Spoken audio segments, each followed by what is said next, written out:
Feel live. Made in Sheffield. Made by you. We're open for business live. Good morning, it's just after 9 o'clock. It's Friday, it's the 7th of October 2016. My name's Jamie Veach, I'm your presenter for the next hour for Sheffield Live's business and social enterprise programme Business Live. Now, a Sheffield expert in crowdfunding with an international reputation is joining me on the line to talk about a new book he's launching about crowdfunding. Barry James, good morning. Good morning, Jamie. Thank you. Thank you very much for joining me today. So let's just get straight into it, Barry. You're publishing a book mapping out the new routes to funding for all. Subtitled, Creating the Crowdfunding Guide to Map the Way for Business Advisors, owners, mentors and startups. Looks really exciting. So where did this book come from? Where did the idea come from? Why? Okay, well, firstly, the book came from the realization that crowdfunding is doing great things, but it can do a huge amount more. Okay, so we've collected a mountain of data, 425,000 crowd funds. But when we talk to business advisors about this, they know very little about it. And actually, they're the people that people go to about funding. You know, the whole area of access to funding is hugely important. And when we talk to them, they said that they typically don't have any experience of crowdfunding, which is kind of how it happens these days, how you get the know-how. And we realise that there's nothing out there. There's lots of material, there's lots of hints and tips. Some of them are very good, some not so good. There's lots of anecdotes, but there's nothing very thoroughgoing that a professional, like a business advisor or a mentor, can get their head around and really understand that this is for real, how it works, and how it provides a way for people to prove their entrepreneurial, capabilities and their venture and become investable. So that's fairly critical, isn't it? Business advisors may have an enormous range of expertise with regards plenty of other aspects of running a business or a social enterprise and be able to point people in appropriate directions. But if they don't understand and don't have direct experience of crowdfunding, then how indeed could they help? And how many of them have actually even perhaps backed a crowdfund or been interested enough to find a crowdfund? That's not necessarily sort of pointing a finger of blame, but it's identifying, or as you say, you're identifying a problem here, a gap. Yeah, absolutely, and there's no blame involved in this at all. This is a new field, and no one's provided this sort of information for them. The sources haven't been there, and when we realised this, we kind of looked at why this wasn't helping, more people. When we realised this, we realised that there's a real need for this. So yeah, absolutely, this is where it came from. So the book itself, taking, if you like, your own advice, to heart, you are crowdfunding the book, and it's been launched on Indiegogo, the crowdfunding site.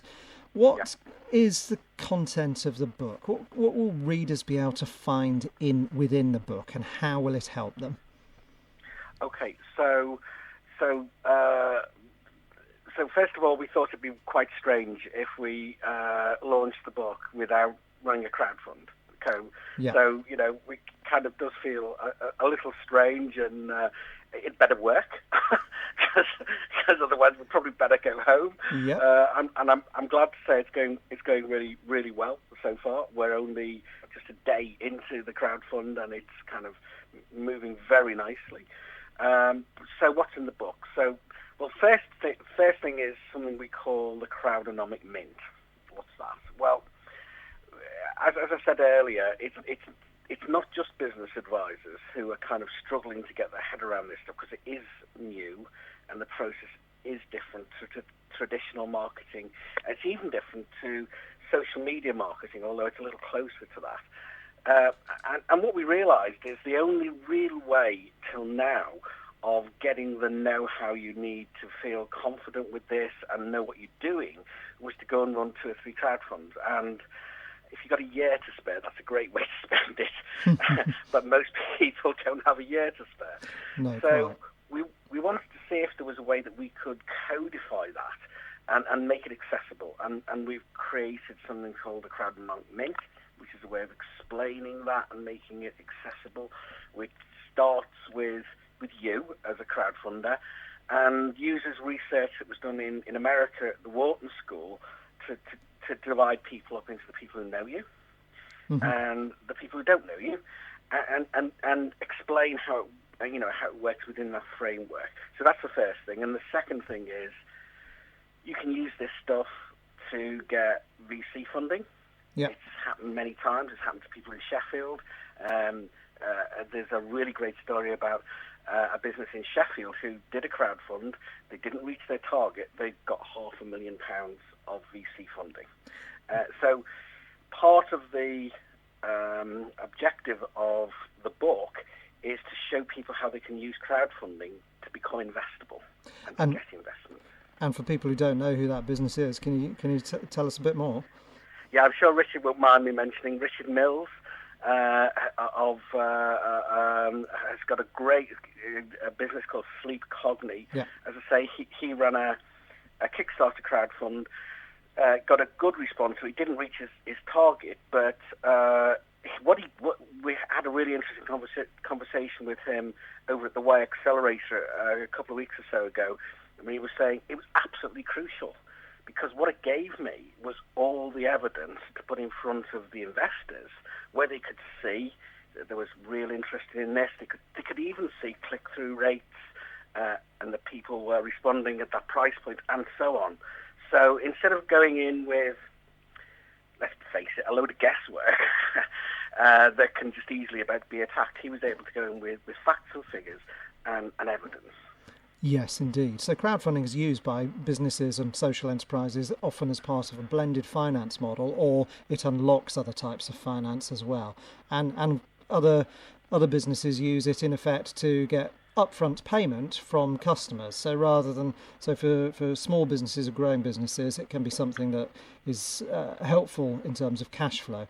I suppose also it's a model that artists and performers and musicians have used for many years. In fact, before the internet, there were bands who would simply write to their mailing list and say, we want to release an next album without a record company on board, pay up front for our album, and then we'll make it and send it to you.